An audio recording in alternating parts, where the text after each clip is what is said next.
अल्हम्दुलिल्लाह इस वक्त हम ताइफ में उस मकाम पर मौजूद हैं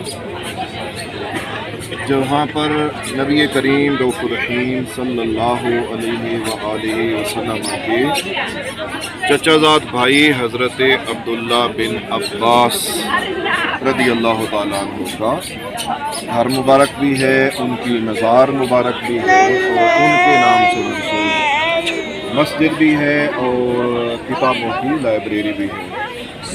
हज़रत अब्दुल्ला बिन अब्बास ये नबी करीम अलैहिस्सलाम के चचाज़ाद भाई हैं। हुज़ूर के चचा अब्बास के बेटे हैं अब्दुल्ला, और ये हज़रत अब्दुल्ला बिन अब्बास जो हैं ये कुरान करीम के सबसे पहले मुफस्सिर हैं, तफसीर लिखने वाले।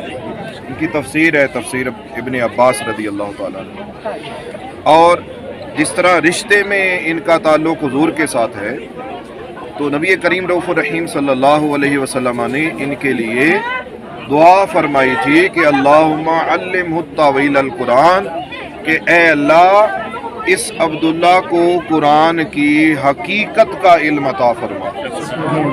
इस वजह से वो हिब्रुल उम्मह, उम्मत के बहुत बड़े आलिम हैं और उम्मत मुहम्मदिया में सबसे पहले कुरान करीम के वो मुफस्सिर हैं, तफसीर लिखने वाले हैं। तो उनकी एक बहुत बड़ी शान है, उनका एक अपना मकाम है। ये जो हमें नज़र आ रही है चार दीवारी, जिसमें ये चंद दरख्त भी हैं, तो इस मकाम पर सैयदना अब्दुल्ला बिन अब्बास रज़ी अल्लाह तआला अन्हु का घर मुबारक होता था रिहाइश के लिए। और ये हमारे सामने जो ऊंची बिल्डिंग नज़र आ रही है, इस पर लिखा हुआ भी है मकतबा अब्दुल्ला बिन अब्बास, ये लाइब्रेरी है। और उसके साथ छोटी जो चार दीवारी नज़र आ रही है, उस चार दीवारी में सैयदना अब्दुल्ला बिन अब्बास रज़ी अल्लाह तआला अन्हु की कब्र मुबारक, उनका मज़ार मुबारक है। तो इससे अगली इमारत जो है वो मस्जिद की है, जो सैयदना अब्दुल्ला बिन अब्बास रज़ी अल्लाह तआला अन्हु के इस मकाम पर निस्बत के साथ बनाई गई है।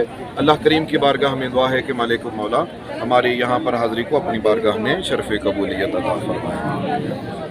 तो अब घर की भी ज़ियारत यहीं से हो सकेगी, तो कब्र के करीब भी अंदर जाने की इजाज़त नहीं होती, तो बाहर